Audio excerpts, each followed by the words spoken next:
So I've tried to do these streams Monday through Friday, usually middle of the day roughly. But last Sunday in the evening we did a stream, and this Saturday morning we're doing a stream. So much news, so many things to look forward to.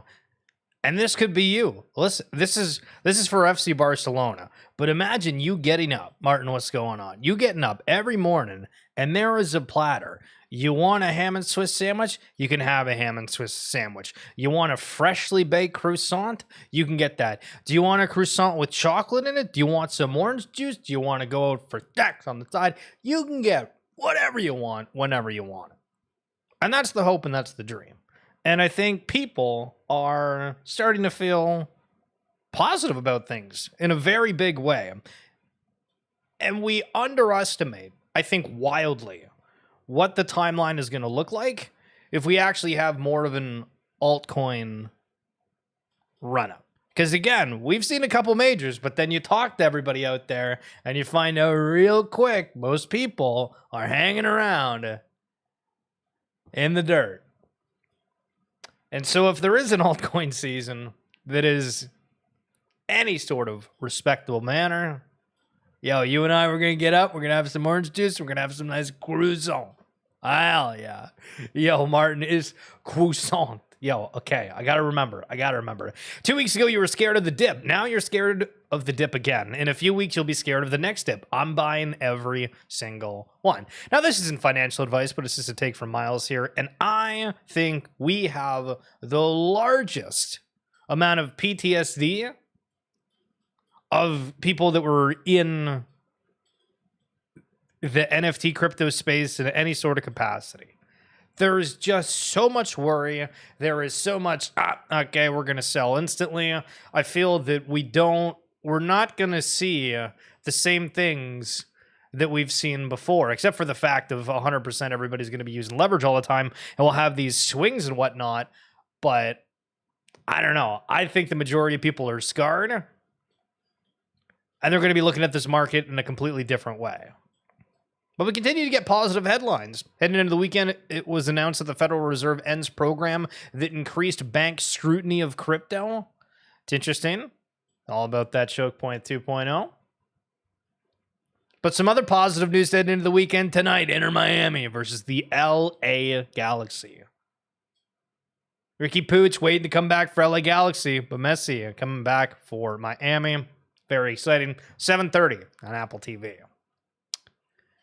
U.S. Federal Reserve to relax rules on crypto banking activity by ending its supervision program.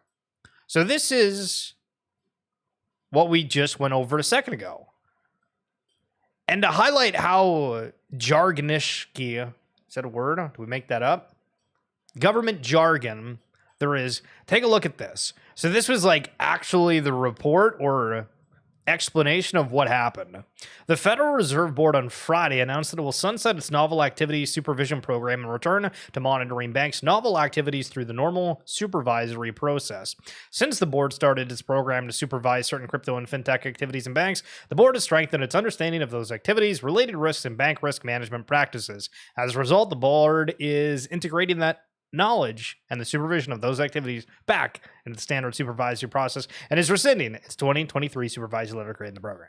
I mean, why do we even go over these things? Like, okay, cool, doesn't affect you or I. And that's the biggest thing when you're looking at anything to do within this space. There's a lot of like niche things behind the scene, but people just look at like the front end, their experience with it, and bada boom, bada bang. Brongest, this is the worst day of my life. I got hacked, I got drained, and I got stolen all the accounts I had. Luckily, now it seems that I got back at least the accounts. I know that it was my fault. I know that I could have done better, but I still lost around $10,000 to $15,000 in assets values all on chain. It consisted of ETH, Ape, Sol, BAYC, etc. And mostly, all of them had a huge meaning for me because I worked my ass off to earn them. It was a fake game. I love, if there's ever anything that happens, I love having awareness. I love people sharing what exactly happened to be able to make people aware. This is the second time in maybe the past 3 weeks I've seen somebody that's gotten compromised from a fake game, which is unfortunate, but always, again, remember, nobody cares about your opinions. Nobody wants to interview you for Forbes. Just think super negative thoughts anytime you get a DM, and you'll probably be pretty good. Just saying. And then they highlight like what so it's this game called like Block Blasters. It doesn't really have that many followers on it. It's got some random account. Again, that's another thing that people will do. And I've gotten DM'd so many times, and you probably have too, of people saying, hey, follow for follow. Or, oh, you're great. I've just followed you. Would you mind following back? And it's to give the illusion that there's somebody that is, in quotes, a reputable person that is mutuals with them. And so it just adds in the height of like, you never know, like this single person that they are a mutual follower with could have given them the impression that, okay, this is 100% legit, even though, again, there's not that many followers, which followers doesn't, necessarily mean it's legit or not, but you have to look at the different situations. So be very careful, be very, very careful. Spaces. You ever notice the spaces? You'll more worry following each other. Are we not? Yo, we're not. That's a red card for me. So spaces was something that was the pinnacle of anything to do with NFTs and crypto for several years. And then it kind of lost its touch. Everybody started being negative. It turned into you go to a space, somebody's always there to show you something.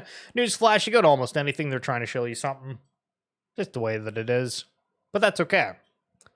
But now we're having these experiences where these weekly spaces, meeting calls, whatever it is, whether they're in Discord, on spaces, are now happening within the metaverse or digital experiences. And in this case, this is where Otherside. So early, but we're early, but not as early as we used to be. So now we're starting to get new things in. We're early, but not as early as we used to be.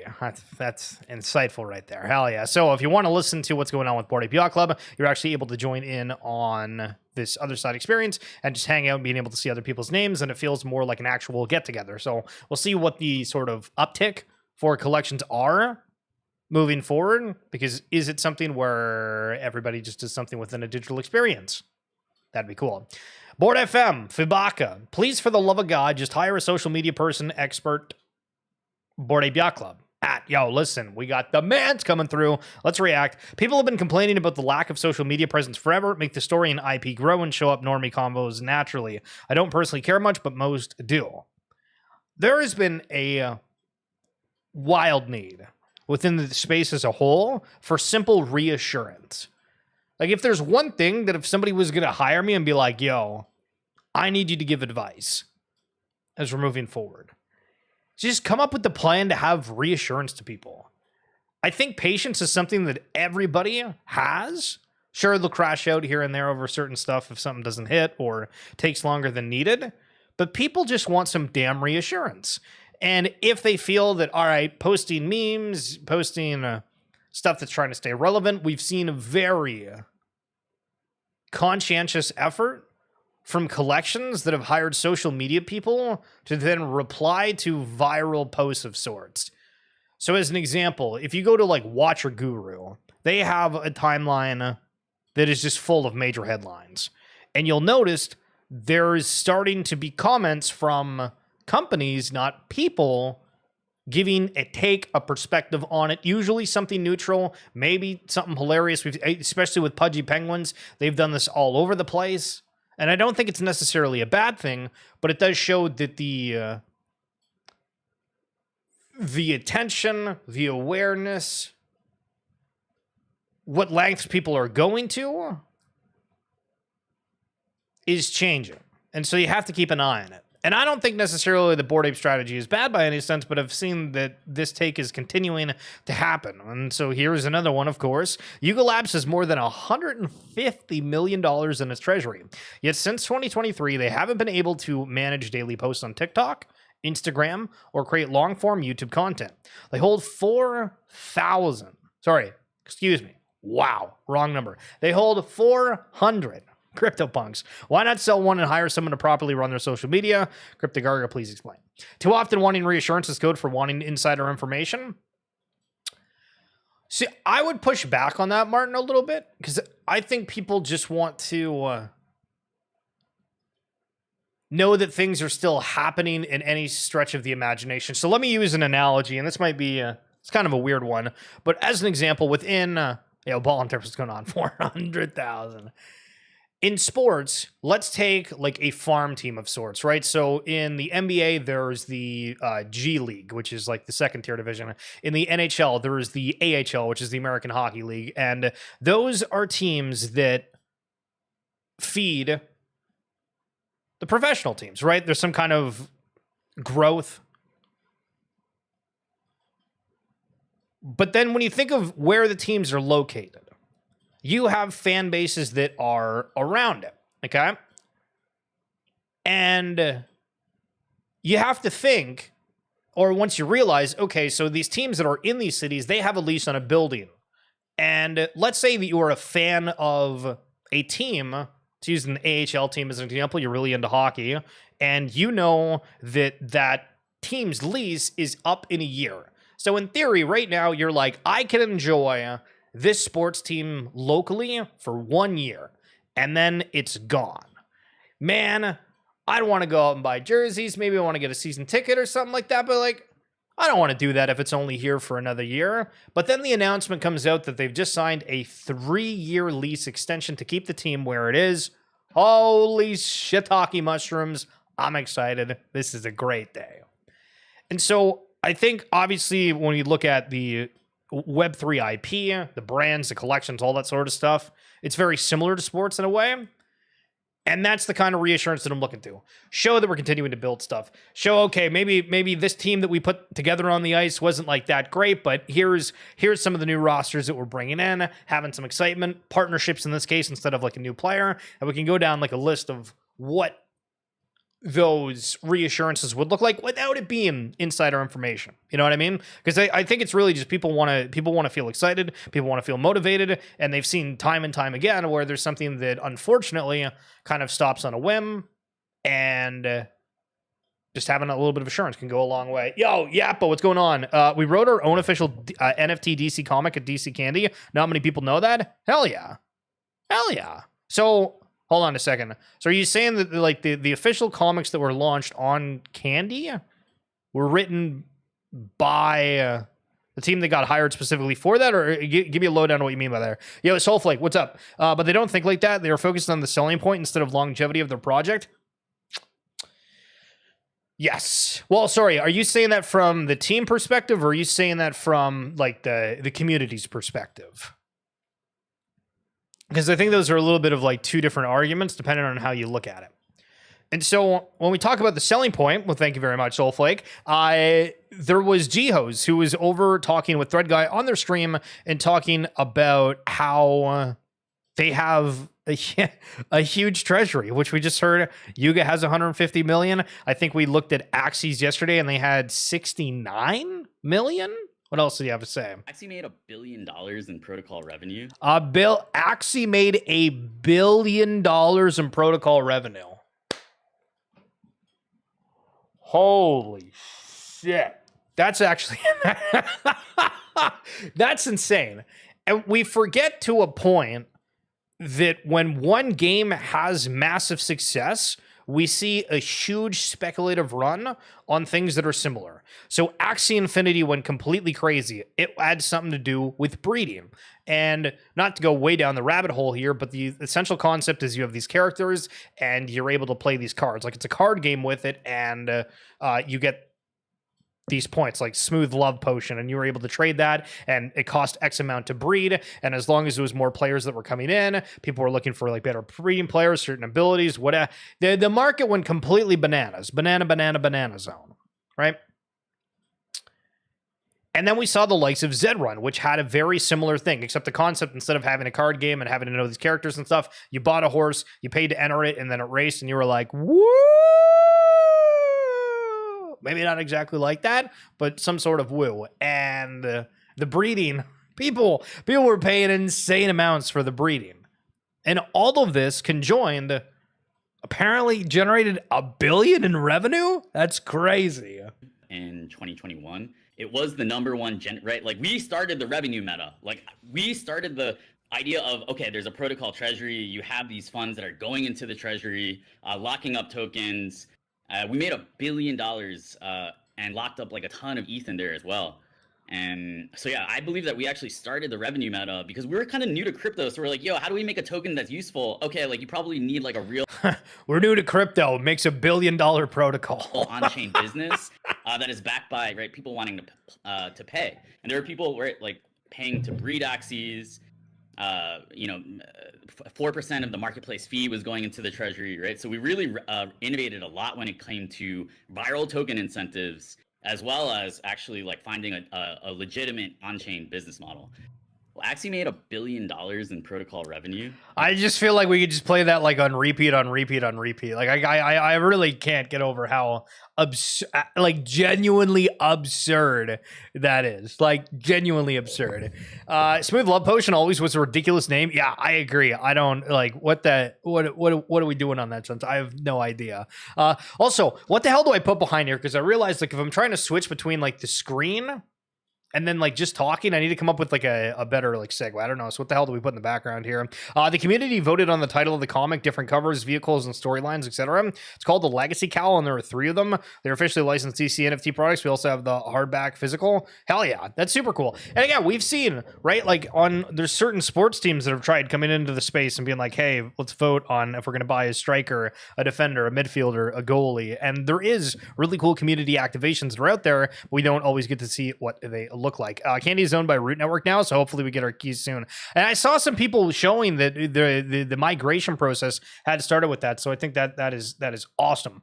Also, continuing on that conversation from G-House, Axie Infinity co-founder believes that Wall Street is itching for a gaming season, and you're bearish. I believe that Wall Street is like itching for gaming season. I actually believe this because you talk to these people, a lot of them were trading AXS and different gaming coins last cycle. They pumped the hardest. And they made a lot of money. You know, why were they trading these things? Is because they couldn't trade stocks in their individual accounts, but there was no like limitation on trading crypto. So they remember gaming and they're like, yo, when is this going to happen? Can we make it happen? So that's like kind of like a prediction that I have based on. Okay. So, to relate this back, and if you've watching the stream frequently, thank you so much. And if you're just tuning in for the first time, what's up? My name is Schiller. Maybe we'll do more weekend streams. We usually go live Monday through Friday. We're live on X, YouTube, and Twitch, and also a whole bunch of stuff on YouTube Shorts if you're wanting to check that out. The RWA Segments is a podcast that I've been doing for over a year, and talking with some of like the smartest people in the industry, and it's part of the reason why I'm starting to try to do more streams, talking more bullish on the timeline, because it feels, all right, well, for like 4 years, we've had nothing going on, and we've had all of these things happen behind the scenes that as outsiders, arguably, right? Because, to Martin on the insider, people want a reassurance and potentially looking for insider information. I think that just being aware of certain things happening and kind of having that knowledge base and then being able to react to it is something that's really, really big. Yo, Martin, you got a dip? Have yourself a good one. Legend.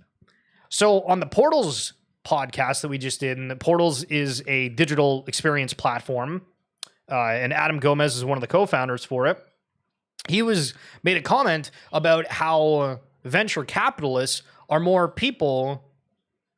Venture capitalists that are in crypto are more people that are like day traders and not necessarily the VCs that are going to go above and beyond to be able to help get you somewhere. Where, like for Dragon's Den, right? There's the talks and them saying, hey, we're going to bring your product to market. We're going to compare it to this. We're going to do this and that. And there's obviously that within the space. But on the conversation that I had with Adam Gomez, he specifically talked about how most crypto VCs are that. And then hearing G-Hose here make a comment about how, Wall Street was out there and they were making a bunch of bucks on gaming and they saw how good it is and they're clamoring for it to happen again. So did so much of what was funded after the initial kind of craze that happened in 2021, etc., and this gaming run with Axies, they just go out and anything that was said, hey, we're doing gaming, we're throwing money in, but there's not really any support except for this. And then we see how teams were able to handle that. Some people coming into money for the first time, people that don't even really have a successful business, the resume of any sort imaginable coming into 50 to 100 million. You're like, oh, that's an interesting perspective when you're trying to put together the pieces of the puzzle. Now, speaking of real world assets, I saw this on the timeline. I don't know if this is a top signal or just like what the feature's going to be. We sent out our first batches of peaches this week. Head to your farm page to take a bite of your peach and put it in your orders. So I've like minutely looked at this, so don't be jumping into it or anything like that. But I think just as an awareness thing, this is hilarious. A seasonal NFT project game where players can earn and or sell real boxes of peaches. So let's, I guess, to take a look at it. You buy tree grows peach, you eat peach. Get trees. Welcome to Peach Tycoon Season 3. Apparently, this has been out for 3 years. Ball and Terps, I think it's a top signal. Yeah, kind of. For this season, we are once again inviting all humble farmers to try their hand at growing peaches. Every tree NFT purchased is guaranteed to produce 2 peach boxes that each include a farmer's dozen delicious and palisade peaches. And then they like proof of peach.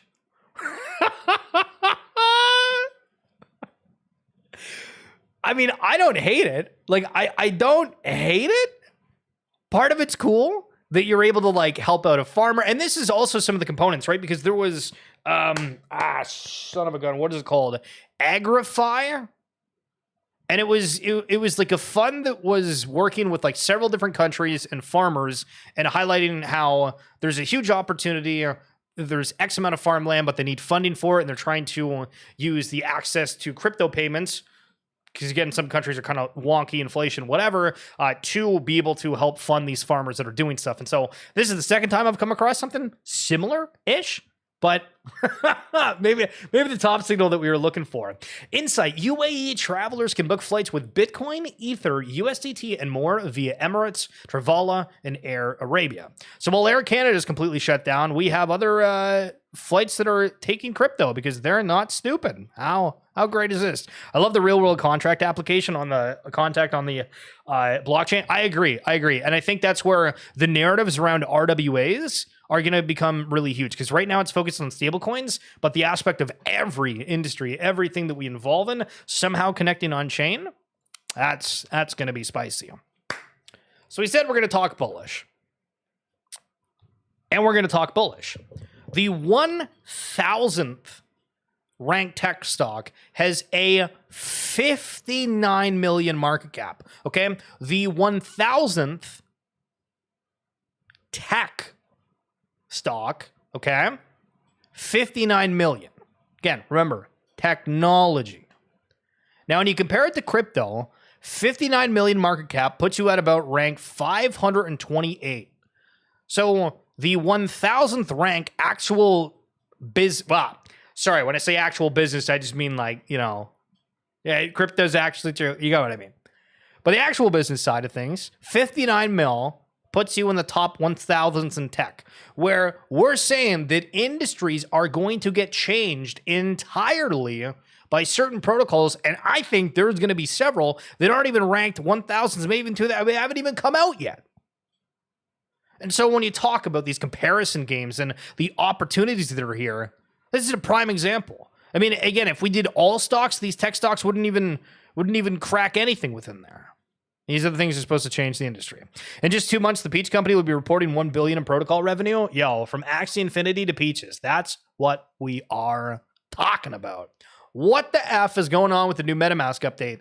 If you've seen this, I think you want to not turn on the smart wallet because it's sort of wonky. I can't even choose which network I'm going through on my wallet. I'm being deadly serious when I say this. Whoever is working at MetaMask development, you are doing an absolutely awful job, says Pickleless. Holy smokes, talk about negativity. So everybody's waiting for OpenSea to do the C token, and everybody's waiting for MetaMask to do the MetaMask token, except MetaMask hasn't said anything. They've just shipped updates nobody wants, but then clamors and says, hey, we're doing the best in the world, and we have 100 million plus different users that are part of it. And they haven't launched the token either. What the hell's going on? So remember that hack earlier? Here's your feel-good story of the day. If you wanted to feel good this morning, here's your feel-good story of the day. So remember Brongus, the one that had their drain happen? So Earnestly went out of his way and purchased the Mutant back for Brongus after he got hacked. What an absolute legend. Also say, what a phenomenal PR play, too, because Earnestly, he's somebody that does attorney work within the Web3 landscape. And let me tell you, man, I don't know who Ernest is. I follow him. Massive props. Massive props. You spend $7,000-8,000 on marketing. Nah, just buy somebody's NFT back that got hacked. And you'll get more PR than that could ever buy. Welcome to Web3. Other side of the deed, 58111 is a new bid of 300 Ethereum or $1.3 million. What the hell is going on? So I'm guessing it's the Adam Wheatsman individual, because we keep seeing them going and buying 5,000 directly from Yuga. Imagine buying 5,000 on the open marketplace. Man, that would have been that would have been like the NFT altcoin season of the year right there. But instead, we're going to pay $1.3 million for a singular plot of land with a celestial egg on it. So do we have the vibe, the excitement, the desire? That's the question. So this is going to be a little bit of fun. I don't really have a personal take on this, to be totally honest, but people in Web3 are ruthless. So Jason, who was working at Story Protocol, which, to be completely transparent, I've heard news about Story Protocol. Futureverse allegedly partnering with them. I think they have like a few collections that are building on it. It's all about IP, intellectual property. Phenomenal. But I don't really know what it does on the internet, sort of deal, right? Except for the fact that it's with IP. And so after 3.5 years building Story from scratch, I'm stepping out of my full-time role. We'll stay closely involved as a strategic advisor. And man, this post went viral. People are like, is it normal for a founder to leave 6 months after the token generating event? 3.5 years, 125 mil in funding. No one knows what Story really does and has ever used it. You built a chain that did nothing and then departed post-TGE. This space is ruthless. Guys, listen, have a little bit of patience. Relax a little, and we'll get there. I found an NFT built on an online fighter Discord game, Base Jump on X. You should check it out if you like the game. I'm actually surprised people haven't adopted Discord gaming as all communities. That's actually a banger take. At first glance, I'd probably say, I don't know if I'd ever play like a Discord game, but I absolutely use Discord more than any other app, for sure. I mean, talking with like league friends, just looking at it, trying to see what people are posting within different Discords that I'm following. I very much agree. Now, the one thing that I would maybe push back a little bit on is that Discord seems like it's trying to go into a way of, I don't know, advertising more, where it's kind of in your face. And they had this, I don't know if it was Marvel Rivals, League Supervine. There was something on the bottom left of Discord that just like kept popping up, flashing. It was like an ad for a game. That just tilted me to no end. So they need to figure out how to like advertise without it being just kind of like awkward, if that makes sense.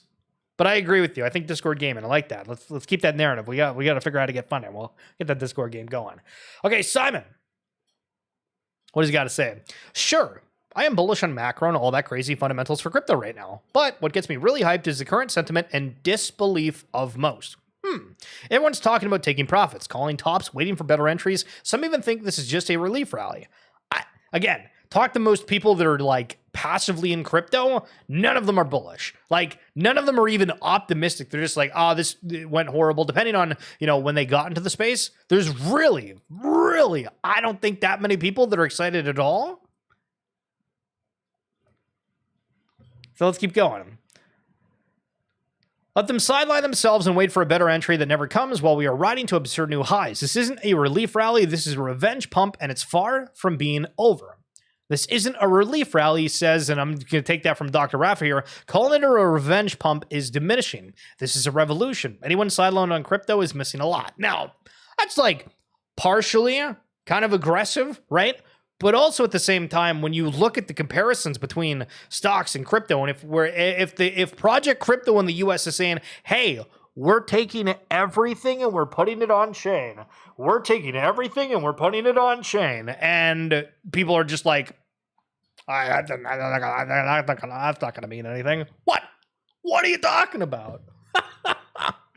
And we're seeing bigger and bigger brands trying to do different stuff within some sort of a Web3 notion. So it's been almost a year since we helped MLB bring the ballpark to the fans everywhere. M Squared, look, there's a whole bunch of Bored Apes in it. What exactly is this? 2 years ago, so this one's a little bit different, but this is kind of an example. Holy shit, look at it. Oh my God, hold on a second, look at this.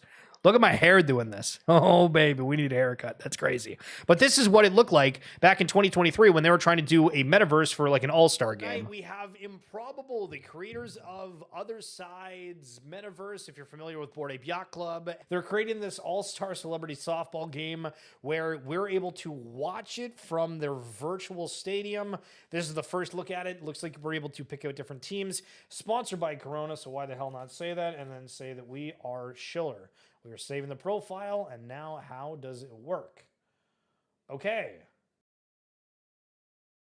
Looking at this, it's interesting, right? You have the chat similar to Twitch. You have an experience where you can go into, and so you have the optionality of experiencing it through other people's lens, where you can just type in the chat, look at it, don't have to do any effort, or you can go in and actually play the game itself.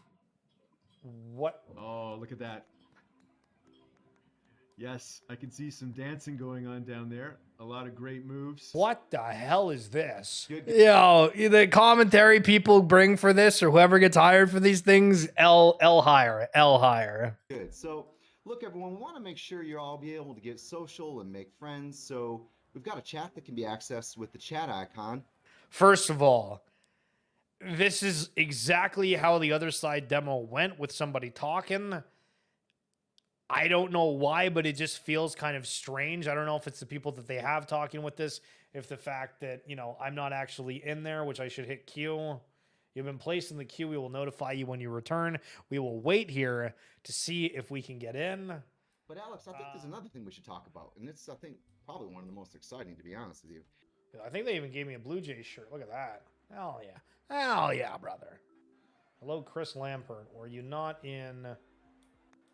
Didn't you win American Idol or something? As Adam Lambert. Oh, that's Adam Lambert. Disregard. Around. Yo, guys, what do you think? Who will win the 2023 MLB a closer look at the quiz Home Run Derby? And the voting booths. Julio? Full knowledge. It's not Vladdy. Yo, there's Pitts. There's Pitts. Yo, no, there's Pitts. That's crazy. Okay, so I don't want to go through that more, but that's an experience of just like, okay, they have a ballpark. It's a major league game. They're having people come together digitally instead of in person at the ballpark. Now, this is a food for thought, and we'll go a little bit more in depth here. So we've had multiple hero calls made in the past. Someone selling consensus grail collections to sweep huge quantities of another, or to take a punt on a grail of an unproven collection. And to give exact examples of this, we had somebody that had a CryptoPunk when they were still king of the castle, and they sold it and went and bought like 100 Lonely Alien Space Club NFTs. And they were bull posting about it. I got a lot of people involved. They were like, oh my God, this person sold a CryptoPunk to go all in on this collection. And then we saw where I think somebody sold a Fidenza for a mega mutant hound collar that I want to say was like 80 to 100 ETH at the time. And those were two examples of just absurd conviction. But people were on the timeline talking, right? Like they were talking their talk and walking the walk. But now people are scared to simply talk about protocols that they've done hours of research on just because the price action hasn't backed it up yet. Like, we don't have people making these alpha calls anymore. Sure, you maybe see it in like meme coins or whatnot, but if we're looking at the protocols and the networks that are going to revolutionize industries, and I get that word is used very loosely and it shouldn't be, but why are people not like trying to do more research, posting these things? I mean, if you're teams that are creating these things, how are you not out there trying to get that message across to people? And sure, not everybody's going to believe it, but you'll find a few that do. And Coinbase Institutional just said that altcoin season is coming, which some of these protocols are obviously going to be part of. It's crazy. Unbelievable.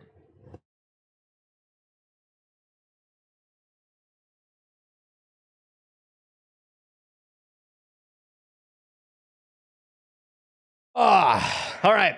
I got to jump. But that's it for this edition of XFeed. Not too bad. Listen, we actually got two more posts here to go through. They called it Pengu again. Remember, people didn't really think anything, right?